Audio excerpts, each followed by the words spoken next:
ದೇವರ ಉದ್ದೇಶ ಪ್ರತಿಯೊಬ್ಬರು ಬೆಳಿಬೇಕು. ಬೆಳೆದ್ರೇನೆ ದೇವ್ರು ನನಗಿಟ್ಟಿರುವುದೆಲ್ಲದನ್ನ ಎಂಜಾಯ್ ಮಾಡುವುದಕ್ಕೆ ಸಾಧ್ಯ. ನಾವು ಯಾವ ರೀತಿಯಲ್ಲಿ ಬೆಳಿಬೇಕಂದ್ರೆ, ದೇವರು ಯಾರು ನಾನು ಆಗಬೇಕು ಅಂತ ಇಷ್ಟಪಡ್ತಾರೋ ಆ ವ್ಯಕ್ತಿ ಆಗಬೇಕಂದ್ರೆ ನಾವು ಬೆಳಿಬೇಕು. ದೇವರು ನನ್ನಲ್ಲಿಟ್ಟಿರುವ ಸಾಮರ್ಥ್ಯವನ್ನು ನಾನು ಸಂಪೂರ್ಣವಾಗಿ ಬಳಸ್ಕೋಬೇಕಂದ್ರೆ ಅದಕ್ಕೋಸ್ಕರ ಬೆಳಿಬೇಕು.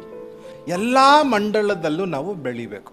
4 realms: ಜ್ಞಾನ, ವ್ಯಕ್ತಿತ್ವ, ಎರಡನೇದಾಗಿ ದೇವರೊಂದಿಗೆ, ಮೂರನೇದಾಗಿ ಮನುಷ್ಯರೊಂದಿಗೆ. ಜ್ಞಾನದಲ್ಲಿ ಬೆಳಿಬೇಕು. ಮೊದಲನೇದಾಗಿ ಜ್ಞಾನ ಅಂದರೆ ದೇವರ ವಾಕ್ಯವನ್ನ ಕಲಿಯುವುದು.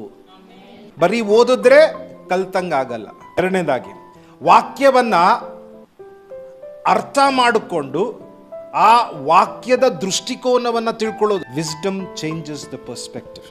ಜ್ಞಾನ ಅಂದರೆ ಬರೀ ತಿಳುವಳಿಕೆ ಮಾತ್ರ ಅಲ್ಲ, ಇಮೋಷನನ್ನು ಕಂಟ್ರೋಲ್ ಮಾಡುವುದು ಜ್ಞಾನ.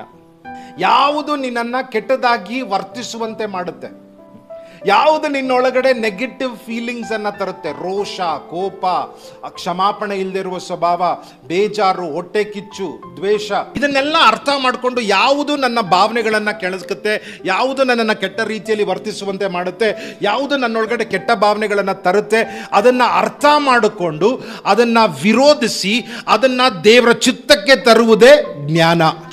ಎರಡನೇದಾಗಿ ಪ್ರವಧಿಸಿದನು ಅಥವಾ ದೇಹದ ಬೆಳವಣಿಗೆ ಅಂತ. ಯೇಸು ವ್ಯಕ್ತಿತ್ವದಲ್ಲಿ ಬೆಳೆದನು. ವ್ಯಕ್ತಿತ್ವದಲ್ಲಿ ಬೆಳೆಯುವುದು ಅಂದ್ರೆ ಕ್ಯಾರೆಕ್ಟರಲ್ಲಿ ಬೆಳೆಯುವುದು. ಯೇಸು ಕ್ಯಾರೆಕ್ಟರಲ್ಲಿ ಬೆಳಿಬೇಕು. ಜೀಸಸ್ ಪಾಪ ಇಲ್ಲದವನು, ಆದರೆ ನಮ್ಗೆ ತೋರಿಸ್ತಾ ಇದ್ದಾರೆ ನೀನು ಕ್ಯಾರೆಕ್ಟರಲ್ಲಿ ಬೆಳಿಬೇಕು. ಹೆಂಗೆ ಕ್ಯಾರೆಕ್ಟರಲ್ಲಿ ಬೆಳೆಯೋದು ಪಾಸ್ಟರ್? ಸಿಂಪಲ್. ಕಲಿತವಲ್ಲ ಜ್ಞಾನವನ್ನ, ಆ ಜ್ಞಾನವನ್ನ ಉಪಯೋಗಿಸುವುದು, ಜ್ಞಾನವನ್ನ ನನ್ನ ಜೀವನದಲ್ಲಿ ಪ್ರಾಕ್ಟೀಸ್ ಮಾಡುವುದು, ದಿನ ಅದರ ಪ್ರಕಾರ ಬದುಕುವಾಗ ನಮ್ಮ ವ್ಯಕ್ತಿತ್ವ ಬೆಳೆಯುತ್ತೆ. ಈ ಮೂರನೇದಾಗಿ ಆತನು ದೇವರ ದಯೆಯಲ್ಲಿ ಬೆಳೆದನು ಅಂತ ಬೈಬಲ್ ಇದೆ. ಇದರ ಅರ್ಥ ಆತ್ಮೀಕವಾಗಿ ಬೆಳೆದನು. ಆತ್ಮಿಕವಾಗಿ ಬೆಳೆಯುವುದು ಅಂದ್ರೆ ಯೇಸು ದೇವರೊಂದಿಗೆ ಒಂದು ಆಳವಾದ ಸಂಬಂಧ ಬೆಳೆಸಿಕೊಂಡಿದ್ದಾನೆ. ಯೇಸುವಿನ ಸಂಬಂಧ ದೇವರ ಜೊತೆಗೆ ಬಹಳ ತಂದೆಗೆ ಮೆಚ್ಚುಗೆ ಆಗುವ ಸಂಬಂಧವಾಗಿತ್ತು. It was a pleasing relationship. ದೇವ್ರು ಮೆಚ್ಚುತ್ತಾನೆ ನಿನ್ನ ಸಂಬಂಧವನ್ನ. ದೇವರಿಗೆ ಮೆಚ್ಚುಗೆ ಆಗೋ ರೀತಿಯಲ್ಲಿ ಬದುಕುವುದನ್ನೇ ಆತ್ಮಿಕವಾಗಿ ಬೆಳೆಯೋದು ಅಂತ ಹೇಳೋದು.